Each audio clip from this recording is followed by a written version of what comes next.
प्रयागराज के पवित्र संगम पर चल रहे माघ मेला 2026 में इस बार सिर्फ आस्था नहीं दिख रही है, बल्कि एक बहुत बड़ा विवाद सामने आया है। ये विवाद अब धार्मिक कम और राजनीतिक ज्यादा बन चुका है।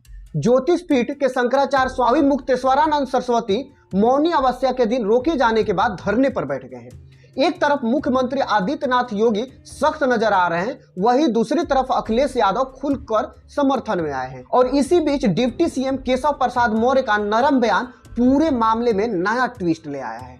सवाल यह है कि क्या यह विवाद 2027 के उत्तर प्रदेश विधानसभा चुनाव में बीजेपी के लिए परेशानी खड़ी कर सकता है। चलिए पूरी कहानी को आसान भाषा में समझने की कोशिश करते हैं।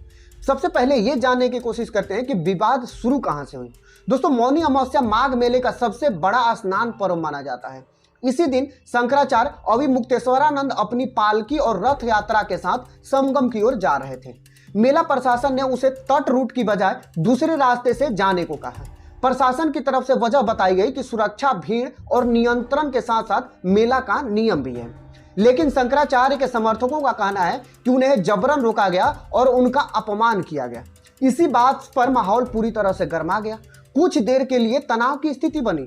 कई श्रद्धालुओं को स्नान करने में दिक्कत हुई। पूरे घटनाक्रम का एक वीडियो सोशल मीडिया पर वायरल हो रहा है। इसके बाद प्रशासन की तरफ से नोटिस भेजे गए। एक नोटिस में उन्हें शंकराचार्य पद को लेकर कानूनी विवाद का जिक्र हुआ। ज्योतिष पीठ से जुड़ा मामला कोर्ट में चल रहा है। दूसरी नोटिस में मेला क्षेत्र की जमीन आवंटन रद्द करने, प्रवेश समिति करने जैसी बात सामने आई। इसके जवाब में शंकराचार्य ने कहा कि मां गंगा से मिलने के लिए किसी की अनुमति नहीं चाहिए। इसके बाद उन्होंने धरना शुरू कर दिया, जो कई दिनों तक चला। इसी दौरान उनकी तबीयत भी बढ़ गई, लेकिन वो धरने पर डटे रहे। अब आते हैं योगी सरकार के रुख पर।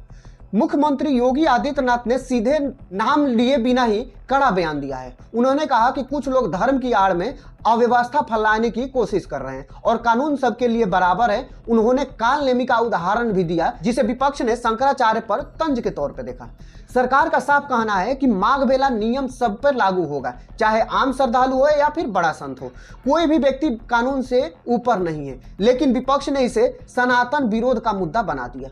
उनका कहना है कि जिस सरकार की पहचान हिंदुत्व से जुड़ी है, अगर वही शंकराचार्य जैसे संत से टकरा जा रहे हैं तो सवाल उठना लाजमी हो जाता है।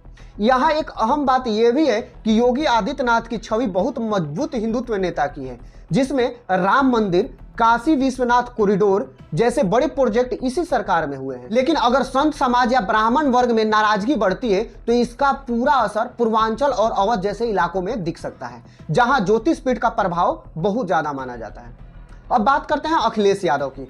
अखिलेश यादव समाजवादी पार्टी के प्रमुख हैं। उन्होंने इस मुद्दे को पूरी तरह से फ्रंट फुट पर आकर ले लिया है। उन्होंने बयान दिया है कि नकली सनातनी सच्चे संतों का अपमान कर रहे हैं। उन्होंने शंकराचार्य से फोन पर बात की, हालचाल पूछा और अपनी पार्टी के नेताओं को मेला क्षेत्र में भेजा। उनके मुताबिक बीजेपी संतों का अपमान कर रही है। यहीं से बड़ा ट्विस्ट आ जाता है। अखिलेश यादव ने डिप्टी सीएम केशव प्रसाद मौर्य की तारीफ करते हुए कहा कि वे ज्यादा समझदार हैं, उन्हें मुख्यमंत्री होना चाहिए। लेकिन एक बात ध्यान रखने वाली है कि अखिलेश यादव की जब सरकार थी 2015 में, तो उस टाइम पे यही शंकराचार्य गंगा में मूर्ति विसर्जन जा रहे थे, जिसके विरोध करने पे पुलिस ने इस पे लाठीचार्ज किया था। क्योंकि ये बात अखिलेश यादव चर्चा नहीं कर रहे हैं। अब आते हैं मुद्दे पे। खुद शंकराचार्य ने भी केशव प्रसाद मौर्य की तारीफ की और उन्हें योगी से बेहतर विकल्प बताया। यह साफ तौर पर देखा जा रहा है कि राजनीति चाल मानी जा रही है। अखिलेश यादव इस मौके को सिर्फ सरकार पर हमला करने से नहीं, बल्कि बीजेपी के अंदर मतभेद दिखाने के लिए भी इस्तेमाल कर रहे हैं। असल में सपा की राजनीति पिछड़ा वर्ग, मुस्लिम वोट के साथ साथ ब्राह्मण वोट को भी अपने पाले में लाने के लिए है। बीजेपी के लिए खतरा है कि अगर संत समाज और ब्राह्मण वर्ग का एक हिस्सा नाराज हुआ तो कई सीटों पर समीकरण पूरी तरह से बिगड़ जाएगा। यूपी में ब्राह्मण वोट करीब 10 से 12% माना जाता है और पूर्वांचल में इसका प्रभाव काफी है। 2022 में बीजेपी को करीब 255 सीटें मिली थी। अगर 10 से 15 सीटें का भी फर्क पड़ा तो तस्वीर बदल सकती है। समाजवादी पार्टी इसे मौके की तरह देख रही है। अखिलेश यादव जो है संत का अपमान बनाम कानून का राज की बहस खड़ी कर रहे हैं। साथ ही केशव प्रसाद मौर्य को आगे रखकर बीजेपी के अंदरूनी खींचतान को दिखाने की कोशिश चल रही है। इसी बीच आम आदमी पार्टी के कुछ नेताओं ने भी शंकराचार्य के समर्थन में बयान दिए हैं। मायावती अभी पूरी तरह से शांत है, लेकिन बसपा भी ब्राह्मण वोट पर नजर बनाए रखती है। यानी आने वाले समय में यह विवाद और बड़ा राजनीतिक रंग ले सकता है। कुल मिलाकर यह मामला माघ मेले की व्यवस्था से शुरू होता है और वह 2027 के चुनाव की तैयारी का हिस्सा बनकर रुक जाता है। तो दोस्तों आज माघ मेला सिर्फ आस्था का केंद्र नहीं रहा, बल्कि राजनीति अखाड़ा बन गया है। शंकराचार्य की धारणा, योगी सरकार की शक्ति, अखिलेश का खुला समर्थन और केशव प्रसाद मौर्य का नरम रुख, ये सब आने वाले चुनावी समीकरण की झलक दे रही है। अब सबसे बड़ा सवाल यही है कि क्या बीजेपी अपना हिंदू वोट बैंक संभाल पाएगी या विपक्ष इसे मौके का फायदा उठाएगा। आप क्या सोचते हैं इस विवाद में, योगी जी सही है या फिर अखिलेश यादव? अपनी राय कमेंट में जरूर बताइए। वीडियो अच्छा लगे तो वीडियो को लाइक कीजिए, शेयर कीजिए और चैनल को सब्सक्राइब जरूर कीजिए।